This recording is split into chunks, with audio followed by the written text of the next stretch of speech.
नमस्कार, कैसे हैं आप लोग। आशा करते हैं कि अच्छे होंगे। आपको वीडियो अच्छी लग रही होगी। थर्मोस्टेट के बारे में पार्ट 3 वीडियो है।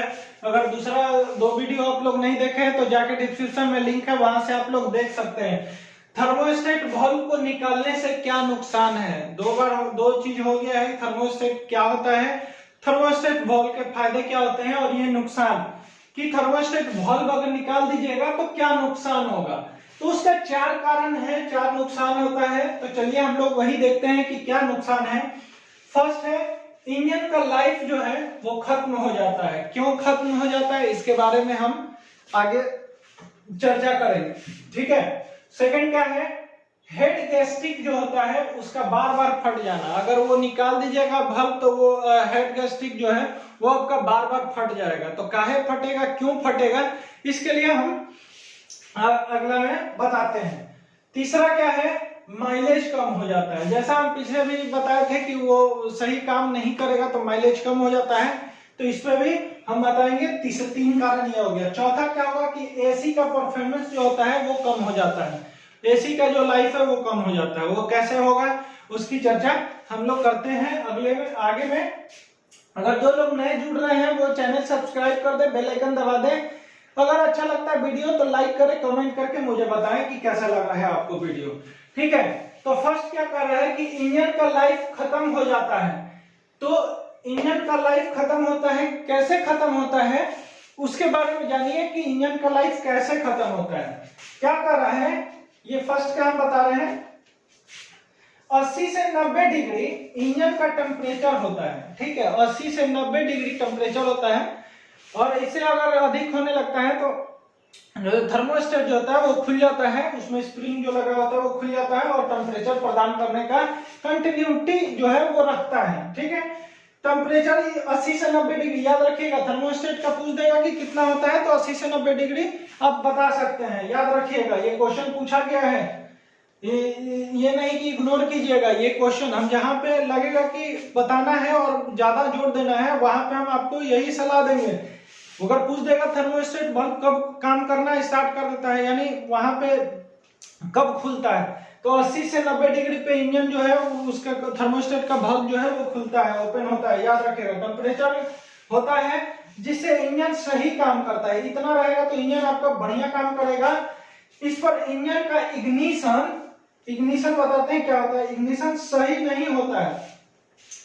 अगर मान लीजिए इस पर इंजन हाँ कि इसमें इग्निशन सही नहीं होता है। मान लीजिए कि अगर ये आपका आप निकाल दीजिएगा इसको बल्ब को, तो इग्निशन क्या होता है कि जो वहां पे जैसे मान लीजिए कि प्लग लगा हुआ है, पेट्रोल और वायु दोनों के मिश्रण, अगर वायु ऑक्सीजन रहेगा तभी पेट्रोल में आग लगेगा। अगर उसको बंद कर दिए तो उसमें आग नहीं लगेगा। तो हवा भी आता है एयर फिल्टर के थ्रू। एयर फिल्टर के बारे में भी जिक्र करेंगे, बताएंगे कि कैसे होता है, क्या काम करता है। तो वो क्या होता है कि पेट्रोल है उसमें इग्निशन, अगर स्पार्क प्लग का जो स्पार्क करता है तो वो आग लगाता है, तो वही आग लगाने का इग्निशन कहा जाता है। तो वो सही से काम नहीं होगा, ये निकल जाएगा। तो इतना याद रखिएगा, ठीक है। इग्निशन सही नहीं होता है, कंबर्सन अच्छा नहीं होता है, मतलब जलन उसका ना, आग जो लगेगा वो अच्छा नहीं होगा।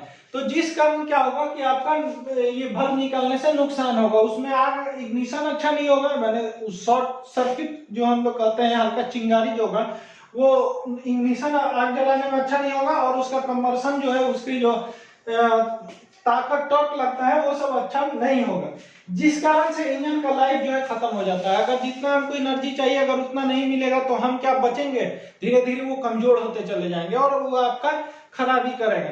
तो ठीक वैसे ही इसमें इंजन में भी होता है। अगर आप खाइए पीजिएगा नहीं, आपको उतना प्रोटीन नहीं मिलेगा, उतना एनर्जी नहीं मिलेगी, तो आप भी धीरे धीरे आपकी तबियत बिगड़ सकती है। तो ठीक वैसे ही इसका भी होता है। अगर बल्ब निकाल दीजिएगा तो इतना सारा ये नुकसान आपको झेलना पड़ेगा। तो चलिए आगे इसको मिटाते हैं और इसके बाद दूसरा और तीसरा चौथा के बारे में बताते हैं। जिन्हें को स्क्रीनशॉट लेना है तो ले सकते हैं।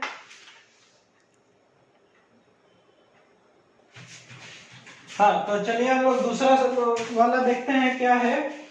दूसरा वाला में क्या था कि हेड गैस्ट्रिक का बार बार फटना, क्यों फटता है उसके बारे में।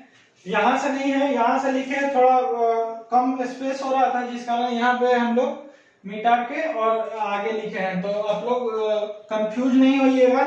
चलिए बात करते हैं क्यों फटता है। ऐसा इसलिए होता है कि थर्मोस्टेट वाल्व जो है का एक छोटा छेद होता है वहां पे, ठीक है। छेद होने के कारण वो छोटा होता है, जिससे कूलेंट का टेम्परेचर सही रहता है। जब हम थर्मोस्टेट वाल्व को बाहर निकाल देते हैं तो इंजन में कूलेंट का सिस्टम डायरेक्ट हो जाता है, ठीक है।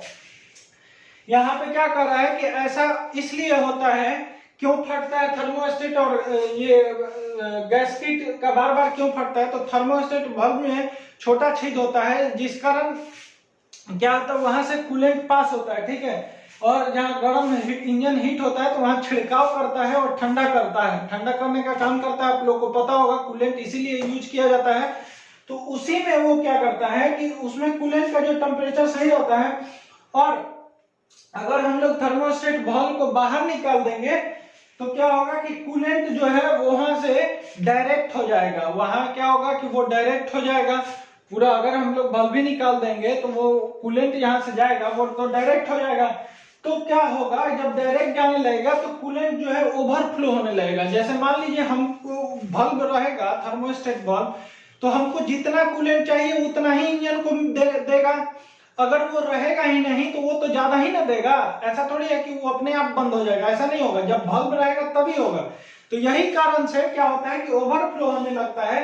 जब हमारा गाड़ी जब ज्यादा चल जाती है तो थर्मोस्टेट वाल्व न होने के कारण कूलेंट ओवरफ्लो करने लगता है। जैसे हमको चाहिए जितना चाहिए उससे ज्यादा देने लग रहा है तो वो तो ओवरफ्लो होगा। तो ओवरफ्लो के कारण क्या होगा कि हॉस पाइप, जो मोटा मोटा जो पाइप आप लोग देखे होंगे गाड़ी में, वो उसको हॉस पाइप कहा जाता है। तो वो हॉस पाइप और हेड गैस्केट जो होता है वो फट जाता है, ये दोनों फट जाता है। इसी कारण से क्या होता है कि हॉस पाइप का जल्दी गैस्केट और हॉस पाइप जो है वो जल्दी जल्दी फटने लगता है और फट जाता है। तो ये दूसरा नुकसान है। तो हम लोग अब तीसरे नुकसान पे चलते हैं। तो उसे जाने से पहले आप अगर हमारे चैनल पर नए जुड़ रहे हैं तो सब्सक्राइब कर दीजिए, बेल आइकन प्रेस कीजिए। ऐसे ही इंटरव्यू के लिए क्वेश्चन आपको प्रोवाइड किया जा रहा है। अगर आप लोग हमारा पिछला वीडियो नहीं देखे हैं, डिस्क्रिप्शन में लिंक है, जाके वहां से आप लोग देख सकते हैं। तो चलिए इसको हम मिटाते हैं और तीसरा हम लोग जो इसका नुकसान है उसके बारे में चर्चा करते हैं। जिन किसी को लेना होगा स्क्रीनशॉट ले लेंगे। यहाँ से स्टार्ट है, यहाँ हो जाता है, शायद आप लोग को दिख रहा होगा या नहीं दिख रहा होगा, तो यहाँ पे हो जाता है। अगर लिख रहे हैं तो कूलेंट ओवरफ्लो हो जाता है। उसके बाद यहाँ से शुरू करेंगे और यहाँ तक है। स्क्रीनशॉट अगर लेना है लीजिए, हम तीसरा फिर मिटा कर लिखते हैं।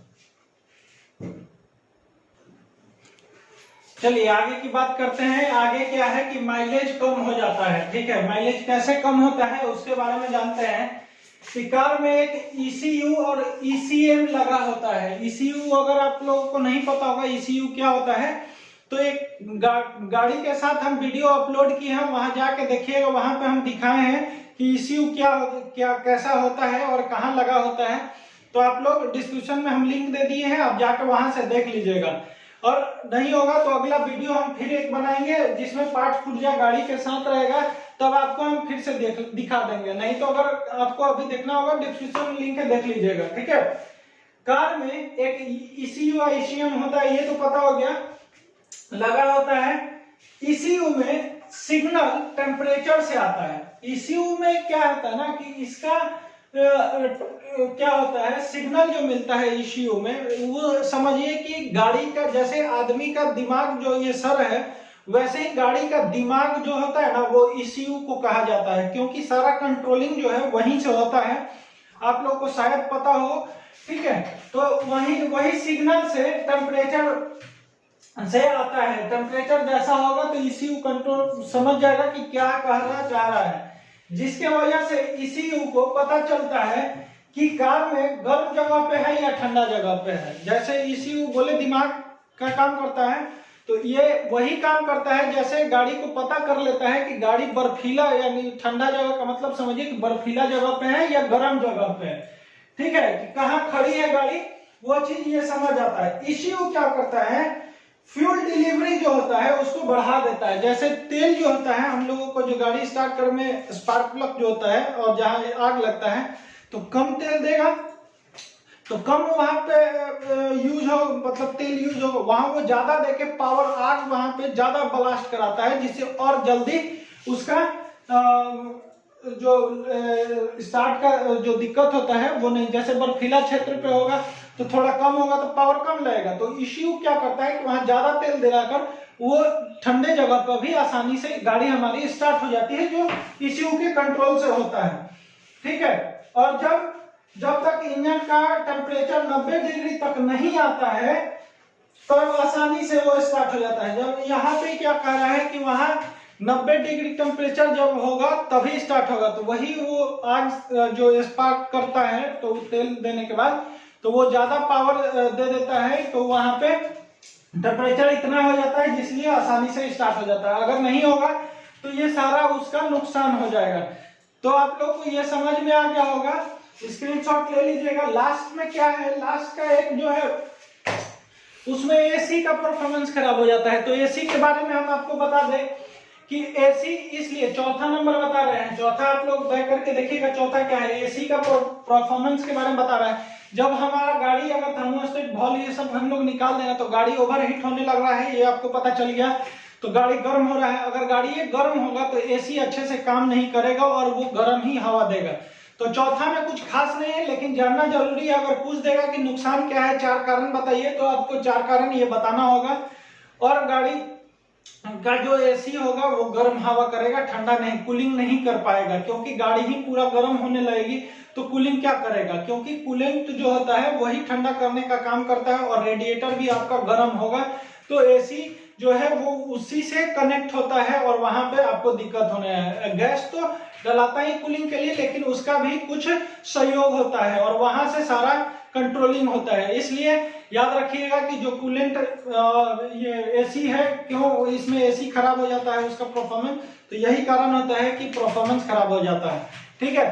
तो आप लोग इसका नुकसान भी समझ गए होंगे कि कैसे कैसे क्या है। अगर आप लोग हमारे चैनल पे नए आ रहे हैं तो सब्सक्राइब कर दीजिए, बेल आइकन दबाइए और लाइक कमेंट करके बताइए कि मुझे कैसा आपका मेरा जो वीडियो है आपको कैसा लग रहा है।